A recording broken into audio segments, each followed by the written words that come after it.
The next item on our agenda is a panel discussion, and we're ready to go, I think. And I would like at this time just to introduce the Right Reverend Jenny Andison.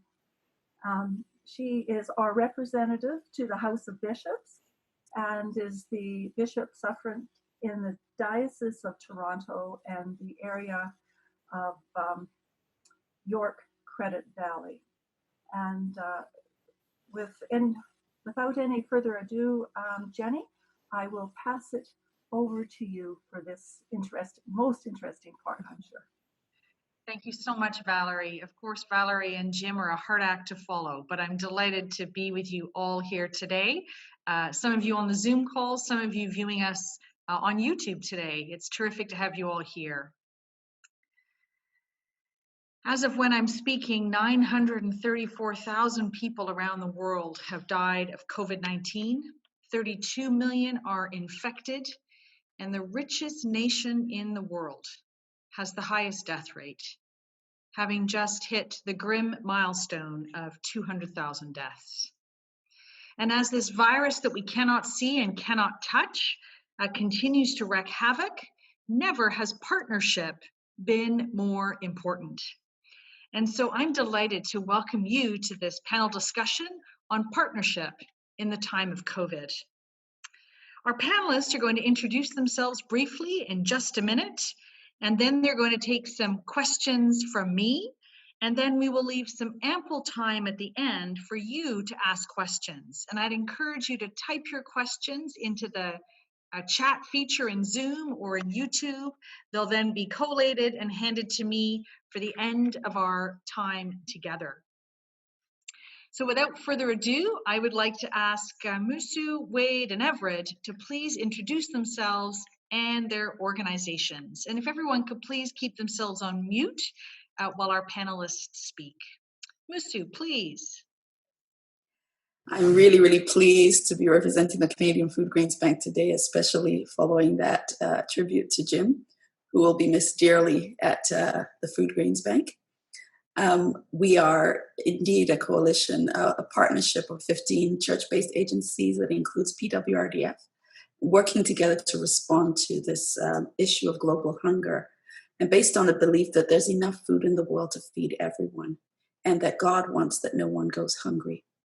And that the church has a part to play in making sure that that's the case. Last year, we provided $42 million in food-related assistance for 866,000 people who were facing hunger in 34 countries due to things like conflict, inequality, climate change, lack of agricultural support, and natural disasters. And our member organizations like PWRDF worked alongside locally based organizations around the world to meet emergency food needs and develop solutions to long-term cycles of hunger. Nice, I'm really pleased to be with you today. Thanks so much, Musu. Wade. Hi, everybody. It's great to be here. I'm joining you guys just outside of New York City, in that richest country in the world.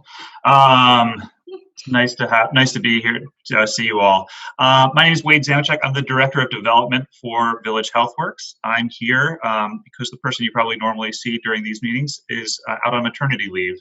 So I'm so happy to be part of this, and we're thrilled to count PWRDF as one of our strongest supporters. Village Healthworks is based in rural Burundi, Burundi being in sub-Saharan Africa, one of the poorest countries in the world, one of the hungriest countries in the world, and one of the countries facing some of the most acute health challenges in the world. So we're thrilled to be working with Partners in Health to really focus for the last 4 years on confronting some of the most vulnerable people in Burundi, including women and children.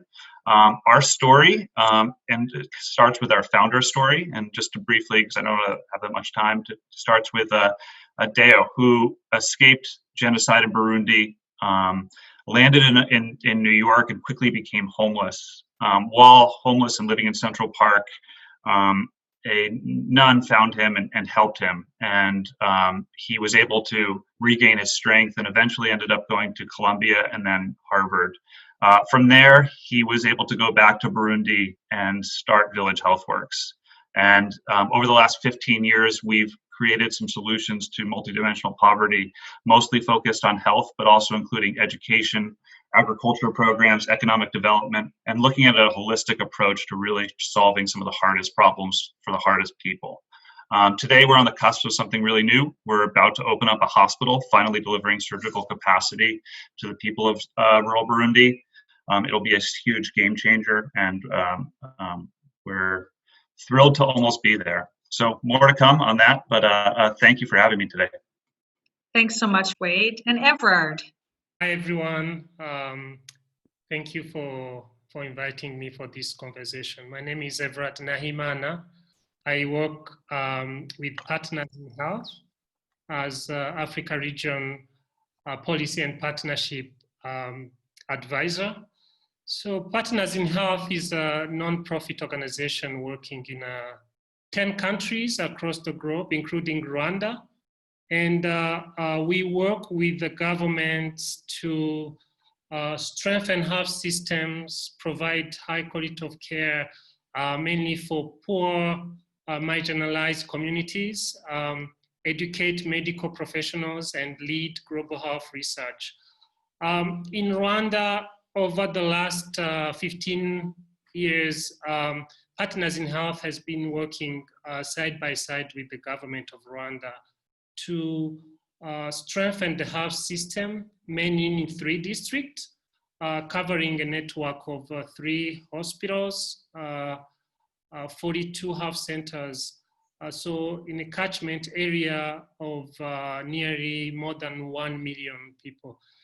And we are not only working with the government, but we are so fortunate to partner with the PWRDF on a number of projects, mainly around maternal, child, newborn care, and recently to support government efforts for a comprehensive COVID-19 response. Again, it's a great pleasure to be part of this discussion. Thank you. Thanks so much, Evrard.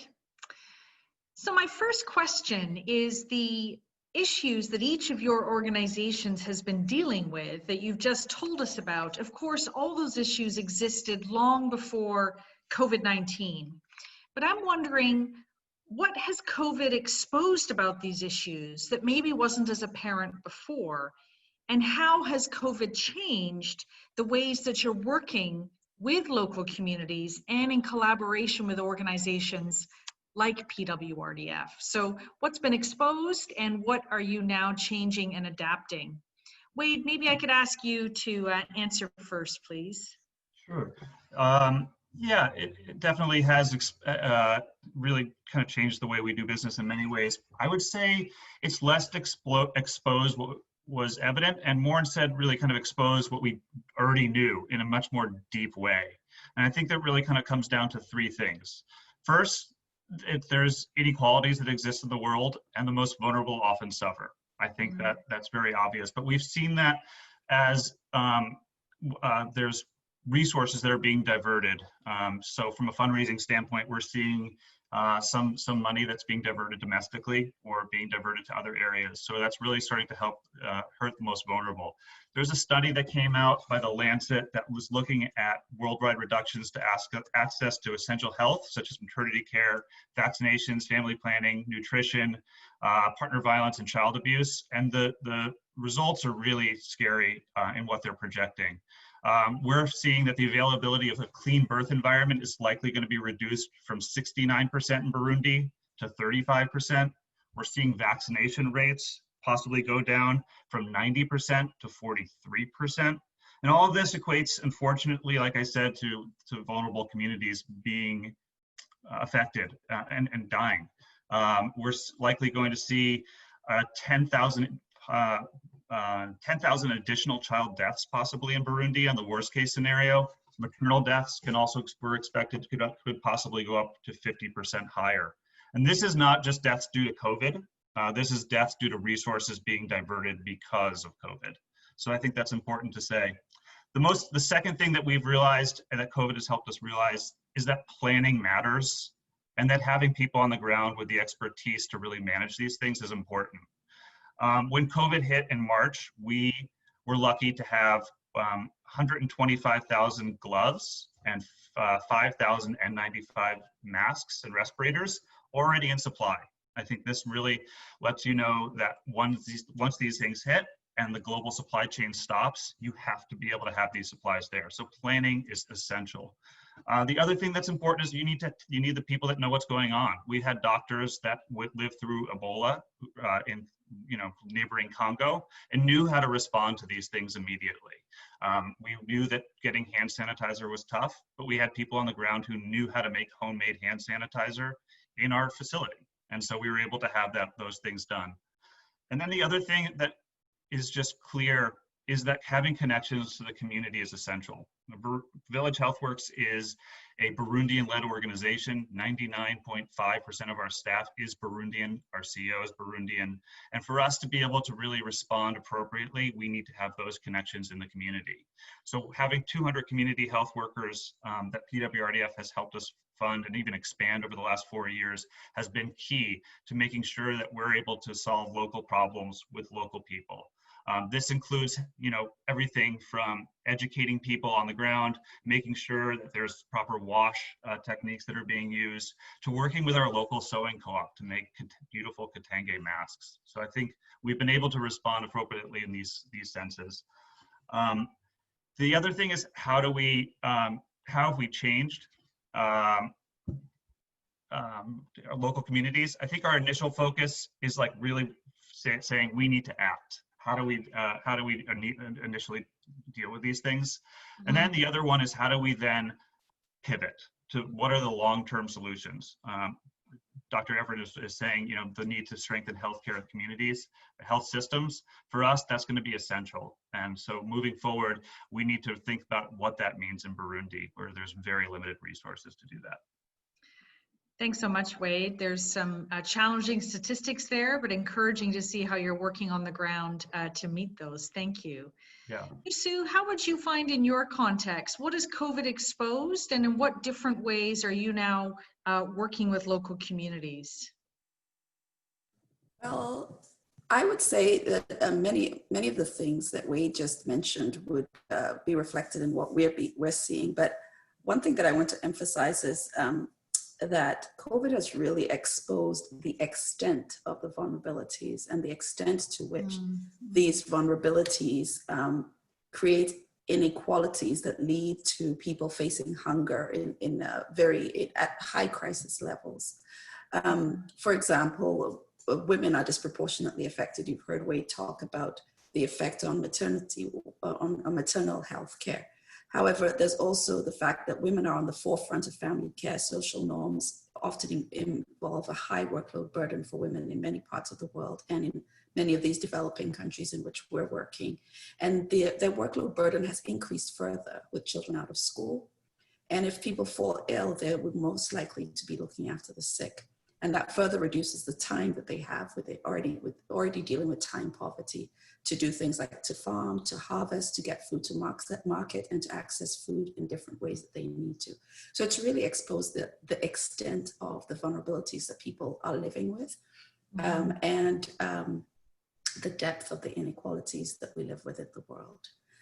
Children who depend on school meal programs, for example, have lost a source of food and nutrition. The World Food Programme is reporting that at the height of the school cancellations around the world this year, 368 million children, and just pause to think about that magnitude of that number, were missing school meals globally. In Canada, for example, we saw an increased reliance on food banks.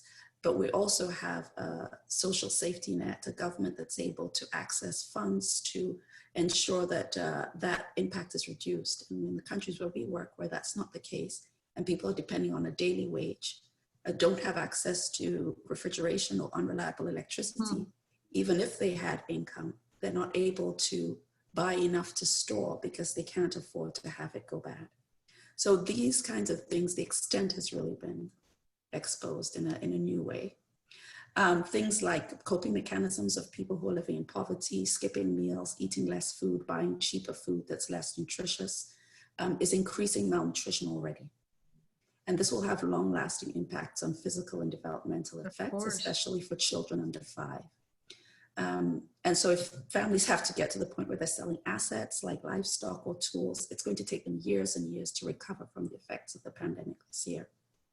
So that's why I'm emphasizing it's really the extent that it's been exposed.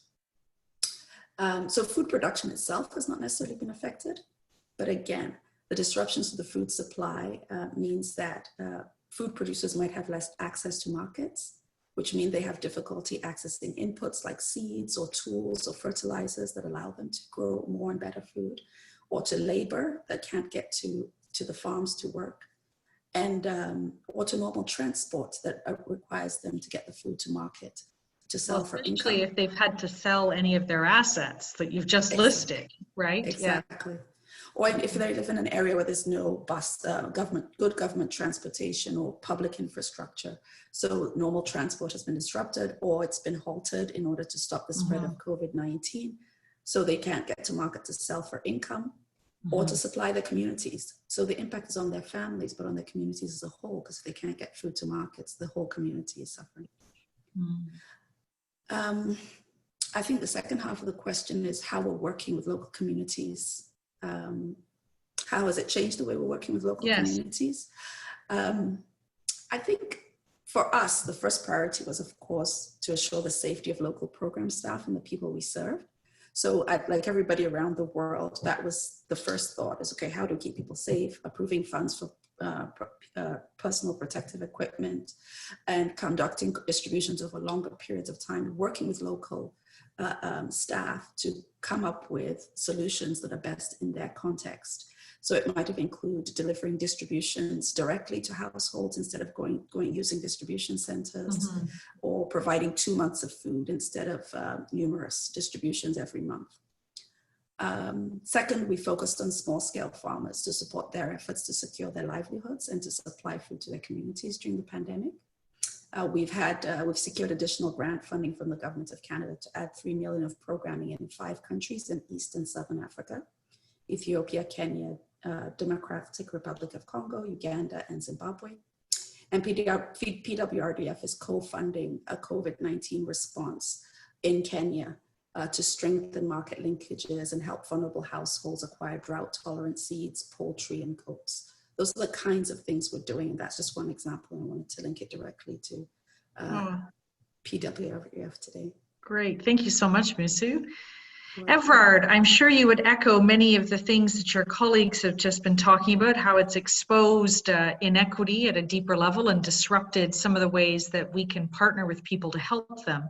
But what else would you be able to add about what's been exposed thanks to COVID, and how might your organization be adapting to partner with local organizations differently? Yeah, thank you. I can't agree more with my colleagues, but I wanted also to highlight a couple of things. One is a strong leadership, strong organization from the government, which is really very key to set up like a system to mitigate the impact of COVID. You know, since this pandemic started, since we had the first person who was infected back in March, the government of Rwanda, established a very strong task force coordination mechanism at the central level, and then later decentralized that mechanism at the district level. That was very, very essential to coordinate the response, to mobilize resources from different partners, communities. I found that very, very important because we also know there were many people, many organizations who were willing to support, but without a strong coordination, a strong guidance from the government, that couldn't really happen. So that strong communication, and for us, PIH, Partners in Health, it was very easy to step in and support government efforts, whether at the central level, but also at the district level. That's one. Two, I think it's very important also to highlight the foundation, the health system as a foundation. Many countries with weak or disrupted health system, they saw the burden of COVID really, really high. So Rwanda took that advantage because they built a strong foundation with health facilities, district hospitals that are equipped with trained healthcare workers, community health workers, actually to use that platform for COVID-related interventions. So we saw, the government turning some health centers into isolation centers to use some of the lab capacity already in place for COVID testing. That's I think was very, very key. And then I'll add, I would say partnership or collaboration even between organizations. So I would give an example with the lockdown. We saw routine health services disrupted. Pregnant women can't reach facilities. Children with their parents, when they are sick, they couldn't reach the health facilities because the transport system was down. So we partner with an organization called Zipline that uses drones to deliver medication for patients who with chronic diseases who used to go to the nearest hospital to take medication. So we partner with them to deliver medication. So we were able to deliver a medication for 100 patients across the country. So these are drones that fly from a certain place with medication, and then they will drop near the health center or the hospital where the patient can go and take those medications. Yeah, so just wanted also to highlight kind of innovation, but also collaboration between local organizations. That's great. Thank you, Evrard. And that's a good example for me to ask my next question. And Musu, I'm going to ask if you could start first. Could you give some examples of challenges and opportunities that you and your organization have had to face under many of these issues with COVID-19? And have you learned any lessons yet? It might be too early. We're only 6 months in, but any lessons learned from those challenges and opportunities? Yes, I don't know. Like you say, we're still learning, and we're still discovering what all those challenges will be.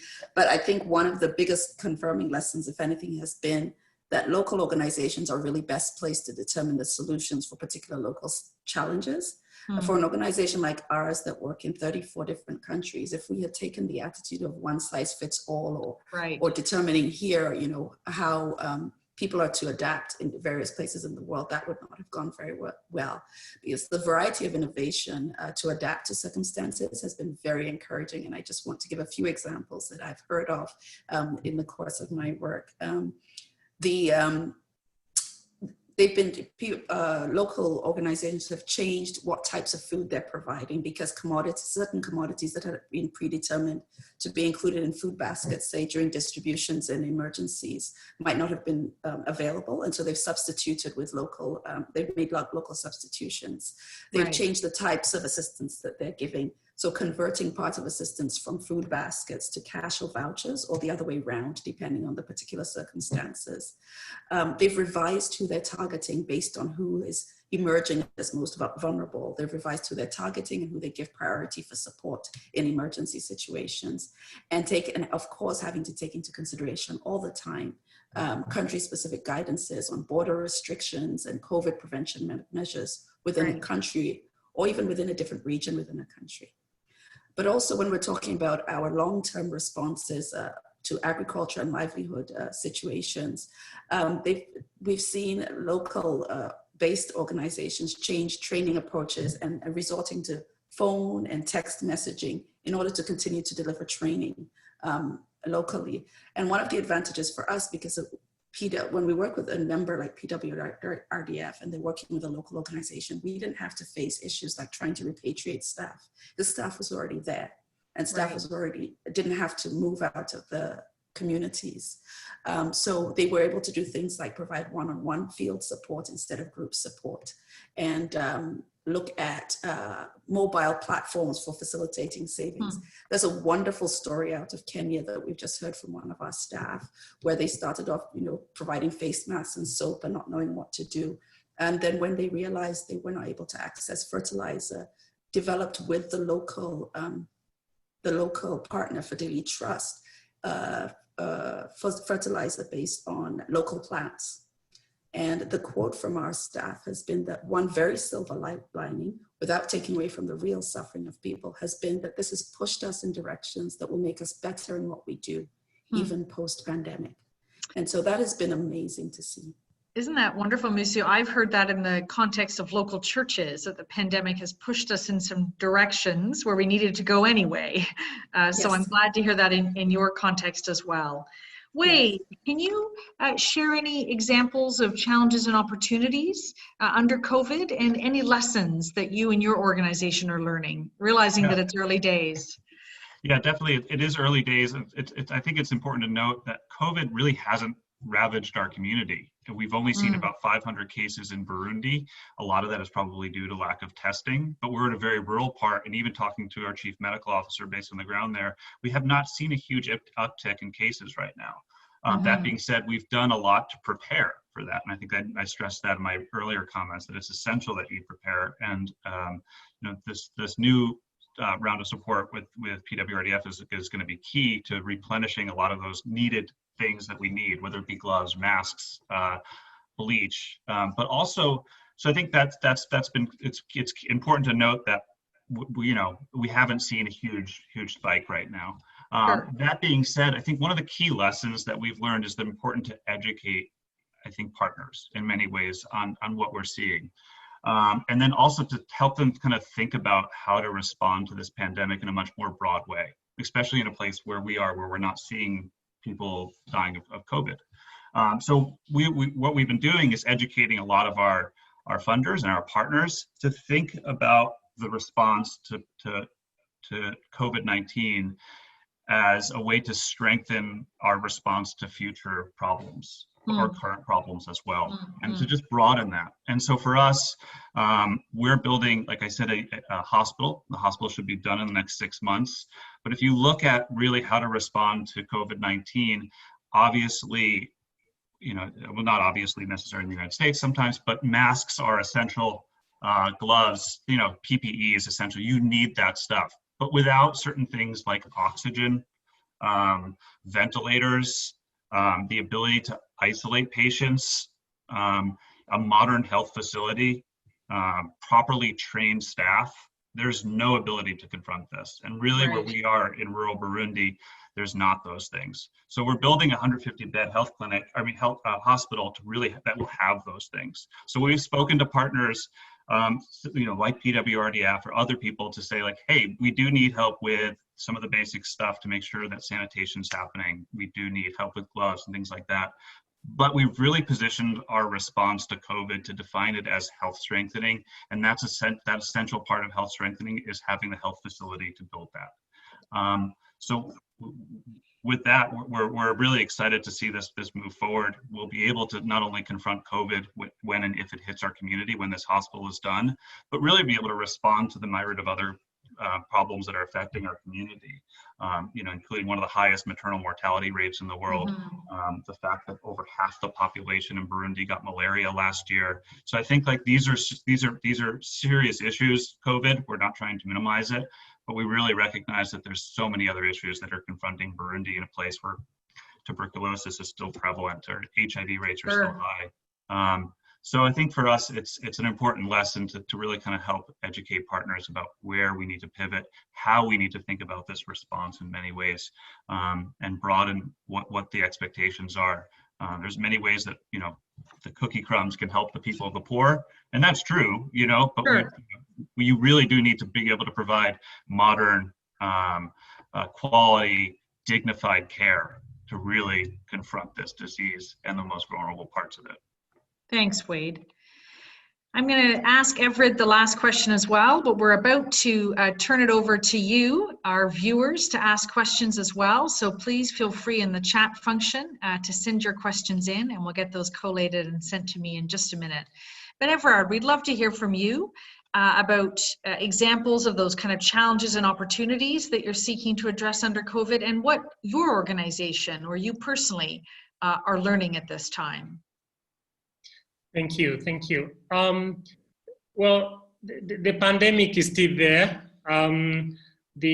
Sub-Saharan Africa seems to be not to be affected as much as other Western countries, but for reasons we can't really tell. But I think it's very essential for any pandemic or outbreak to think about the most vulnerable people. You know, of course, the pandemic affects everyone, but it's very essential to also think about the most vulnerable, the people who live very far. Sometimes most of the interventions, it's very easy to reach people in the cities, but it's very key to also think about how can we support the most vulnerable people, communities. Mm-hmm, mm-hmm. That's one. Two, you know, yesterday it was Ebola, HIV, Zika. Today is COVID. Maybe tomorrow there will be another pandemic. Mm-hmm. I don't know. How can we make investments that will last not only for COVID, but also could contribute to mitigate the impact of any other pandemic? Yes, so, that's similar to what Wade was just saying about the hospital. Together, yes, so together with the PWRDF and the government of Canada, what we are trying is to strengthen the infrastructure at the hospital and health center level.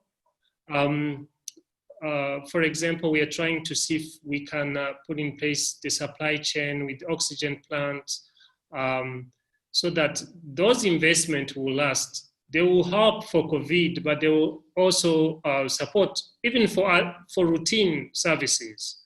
Right. Yeah. So the other lesson is about distance learning. How can we use technologies to deliver continuous, to capacitate healthcare providers, to reach healthcare providers that are very far. So we have started to establish a distance learning program with healthcare providers, midwives, nurses, doctors, to be able to, have skills and knowledge to tackle the COVID. But also we hope we could also use the same platform for other in the future. Yeah. Right. Wonderful. Thank you so much, Evrard. And it'd be wonderful to see how that impact of technology could be reflected in both what Musu and Wade were talking about in their context as well going forward.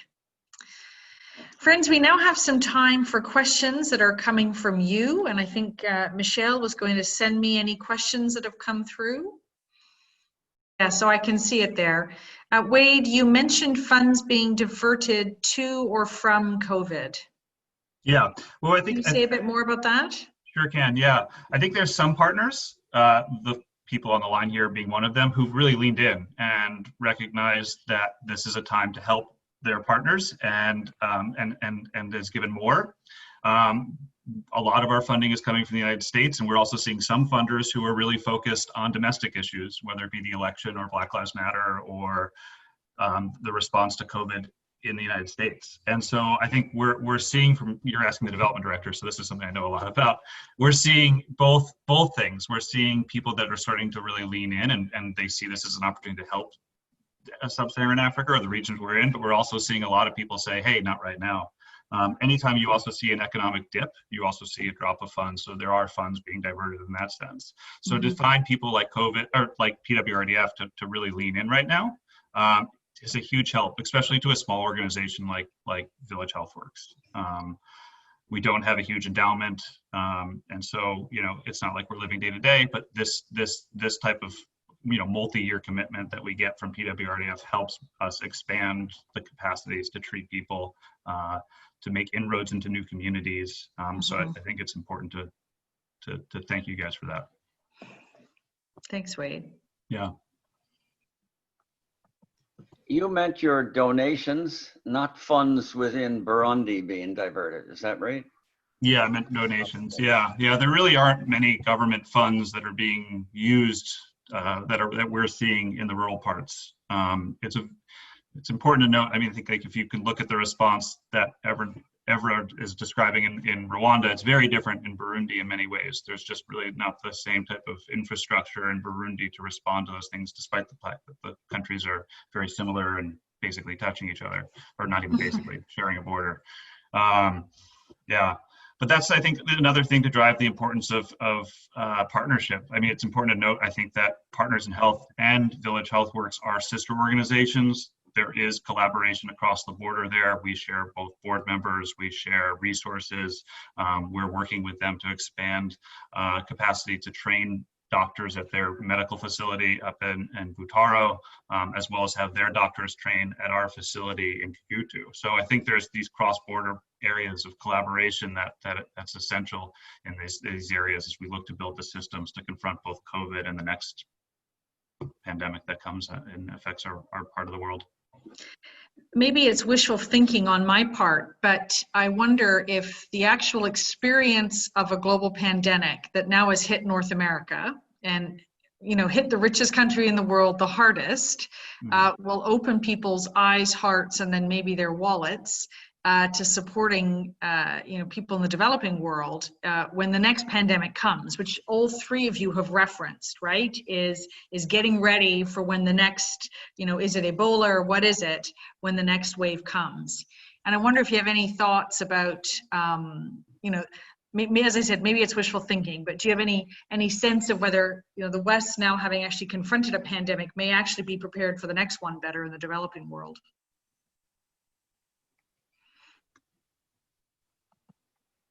I mean, I'm happy to answer this one as well. I want to give the other panelists a chance to speak, but I mean, we definitely are seeing a deeper sense of empathy from a lot of people.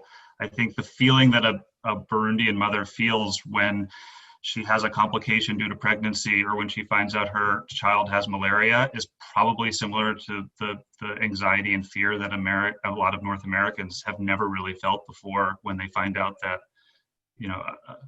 a family member is sick or that their kid's school is closed or whatnot.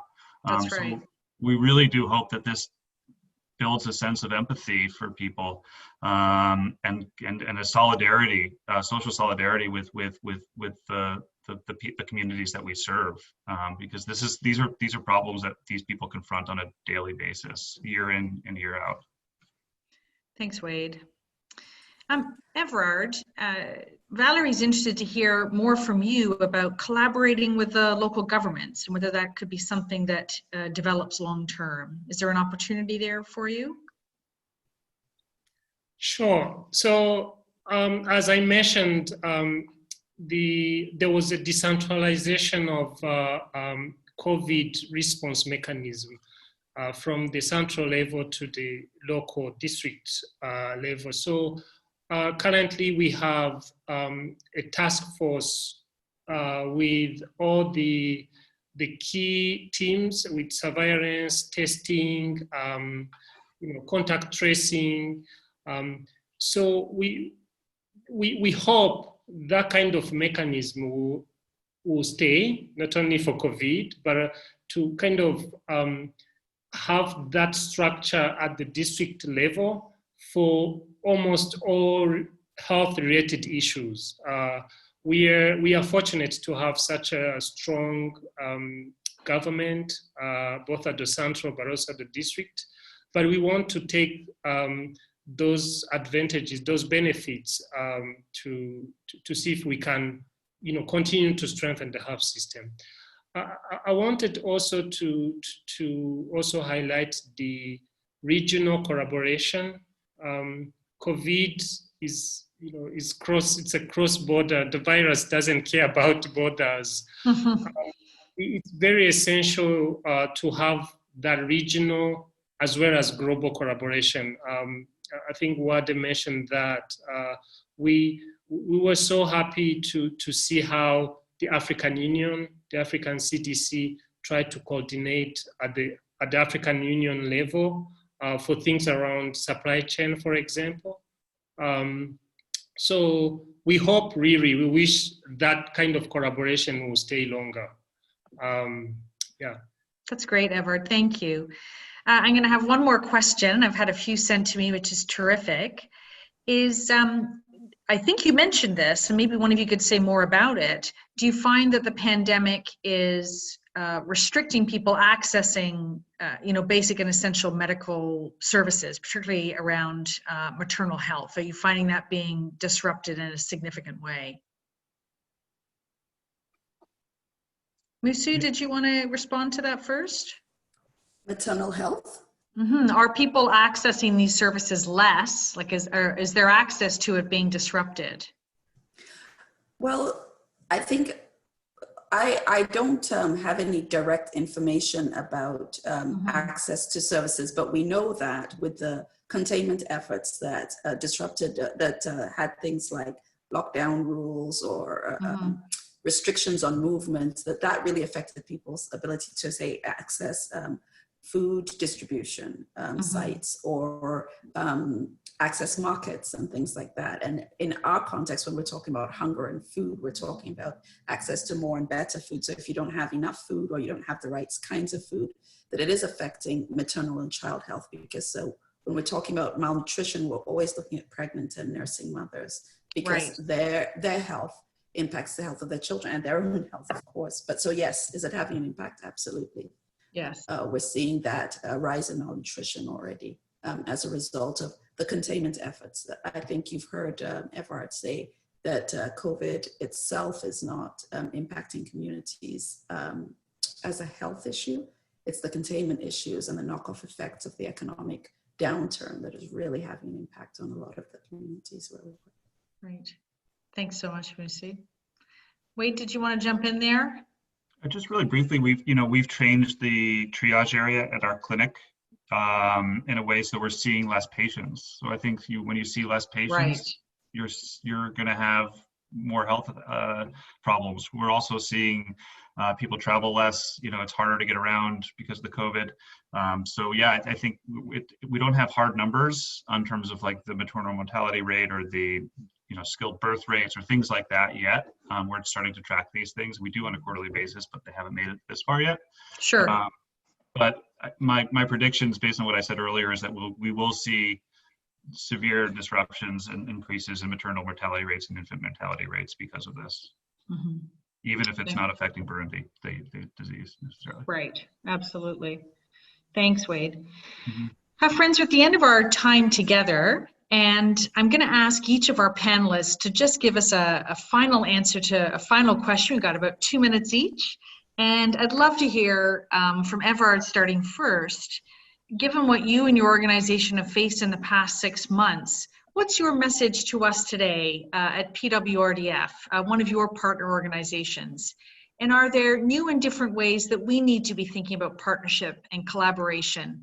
And feel free to challenge us. We're on Zoom, so you can say really whatever you'd like. So Evrard, please tell us, what are those, what's your message to us here at PWRDF?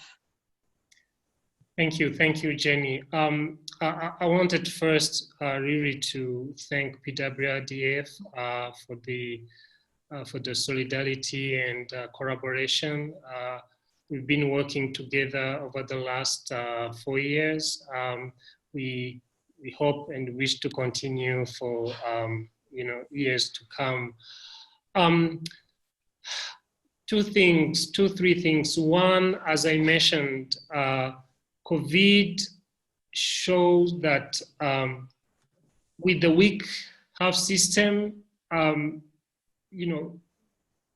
will be, tragedy and many people will just die.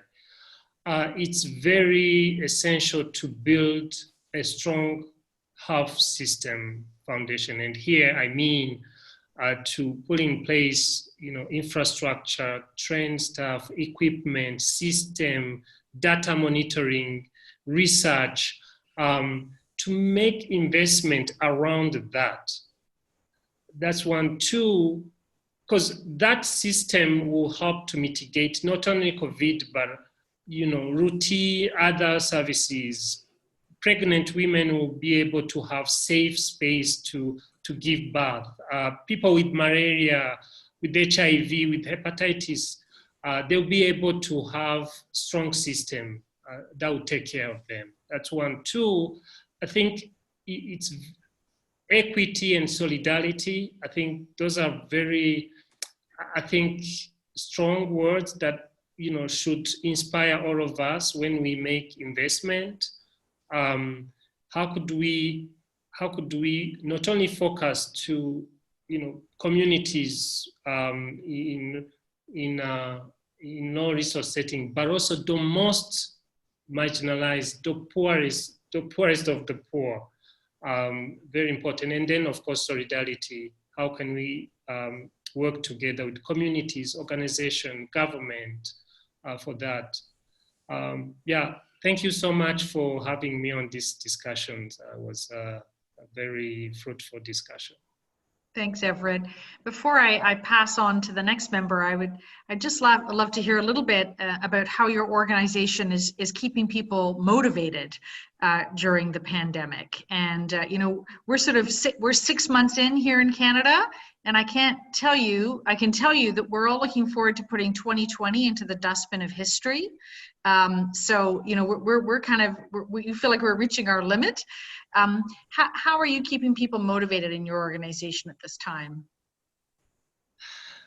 Well, very, very good question, but also very difficult question. Here everyone was affected by COVID. Many people lose their job, families, schools are still closed here. I think those messages of solidarity, we tried as much as we can to not, kick anyone out, to keep our staff. It's not easy with all the resources, divided into COVID, but we try as much as we can to stay together. PIH staff, the community we serve, to not just, socially disconnected. We are trying to stay where people really need us most. We didn't move to go to cities. We stayed in our 3 districts where we work. I think that presence means a lot for the communities we serve. But it's also through a platform like this where we can share this message of solidarity. That's great. Thank you, Evrard. Musu, thinking about what you've had to face over the past 6 months and those ongoing challenges and opportunities, what's your message to us here at PWRDF? And are there any new and different ways that we need to be thinking about our partnership and our collaboration? Thank you. At Foodgrains Bank, we have 4 invitations that we regularly send out to Canadians to participate in the work of the Foodgrains Bank and to join into what's happening all around the world. And those 4 invitations are to give, to pray, to learn, or to advocate. Everybody has something that they can contribute to this effort to end global hunger. And I want to emphasize 2 today for people who are listening to this. The first one, you're already giving, so I want to say thank you for that. And so that's not what I want to emphasize today. We have been fortunate. We've seen Canadians respond with generosity, I think, out of the sense of solidarity that we've heard about. It's the first time in my living memory that the whole world is being affected by the same thing at the same time, in similar ways. We're all in the same storm, even though we're not in the same boats. But I want to emphasize also prayer. As people of faith, prayer is an important part of how we contribute to seeing each other through this storm. World Food Day is coming up, and Foodgrains Bank has produced 2 resources that can be used to help focus your prayers on these issues around food security. We have one called Praying Through the Pandemic, and His Kingdom Banquet Come, that's particularly for World Food Day, and already many Anglican congregations will be using that resource to guide their services on World Food Day weekend, which I think is October 18th or so. We also talk about give, pray, learn, and advocate. And the advocate is the other one I want to emphasize about a different way of engaging in this work, which is thanking the government for the efforts that they've already made, for the contributions that they're making. World Food Day is October 16th. I saw that question come up. But advocating and encouraging our government to continue to be, to increase its contributions as a global citizen. We as Canadians are demonstrating amazing compassion and generosity to food banks and to organizations like Canadian Foodgrains Bank contributing to the globe. And so we want as a government for us to be represented on the world stage in similar ways. And there's a lot of room for the government to contribute more than it's contributing based on the level of income that we enjoy as a country. So advocate and prayer are the 2 invitations that I would really emphasize today here, and continue to give and continue to learn more about these issues. That's terrific. Thanks, Musu. You said our 4 is to give, to pray, to learn, and to advocate. Advocate, yes. The more we know, the better our responses will be. Right. Both in action and in prayer. That's right. Wonderful. Thank you so much.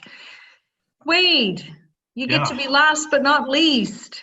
Given all that your organization in Burundi has been focusing in the last 6 months, especially around building your hospital, what's your message to us here at PWRDF? And are there any new and fresh ways that we should look at collaborating in this strange and challenging season? Yeah, I do like challenging people to think about these things. It's harder with you guys because you walk the walk and talk the talk, but I'll try my best to make this a little bit controversial. We're about to end the panel, Wade. Be careful. I think we're looking at a time when, you know, a threat to health anywhere is a threat to health everywhere. And I think that's an important thing to think about it, that we are a global world these days more so than ever, and that we simply can't wait for the external conditions to be optimal to really lean in. And so I think it's important that we think about partnership, to work together to try to fight the biggest challenging problems with the boldest solutions. And I think that, like, if there's anything that I hope that I've put forth is that, like, yes, gloves and masks and wash is essential, but really, if we can't do that's not enough, and will only temporarily help. So I think the challenge is that we need to continue to find ways to think about the more expensive things. And how do we do that? It's not easy to say, send over some more gloves, or it's easy to say, send over some more gloves, but how do you say, help us finish a $22 million hospital? You know, it's a very different type of conversation. But I think these are some things that we grapple with all the time. And it's hard to get people to pay attention to that area of the world. It's even harder when you try to tell them that the people in that world deserve dignified, quality care. And so I just challenge each of you to think about how to convince people that this is a global world and that it takes bold solutions, because whether it's prayer, whether it's advocacy, whether it's screaming at the top of the mountain, we need all the help we can to really kind of change the way that people think about helping people. And all the people on this panel are doing that. I think all the people on this Zoom call are part of that effort. So, but there's a lot more that can be done, and I just challenge you to continue to push. Thanks so much, Wade. Well, friends, on your behalf, I would like to thank very much Musu, Evrard, and Wade for sharing their time, their expertise, their passion with each of us this afternoon. I think we have been encouraged, and I think we have been challenged to that bold action that Wade just talked about. Here at PWRDF, we're really privileged to be in partnership with you, and we do pray God's great blessings on you and on the communities that you serve. And we're really grateful for your time this afternoon in these extraordinary days. Thank you. And I'd ask everyone on the Zoom call to kind of wave their hands or clap their hands as an expression of our gratitude to each and every one of you. Thank you. And thank you, Zaida, and best of luck in your retirement. You've been a great partner with us over the years. So thank you. Bye, guys. Thank you, everybody. Thanks for having us. Thank you. Thank you very much, Bishop Jenny, for that moderating that you did with the panel. And thank you to the panel members. I'm not sure if they've all left, but Evrard, thank you for joining us, and Musu and Wade. Very challenging. Thank you. Challenging times, and I hope that we all can be encouraged to show empathy and compassion for everyone.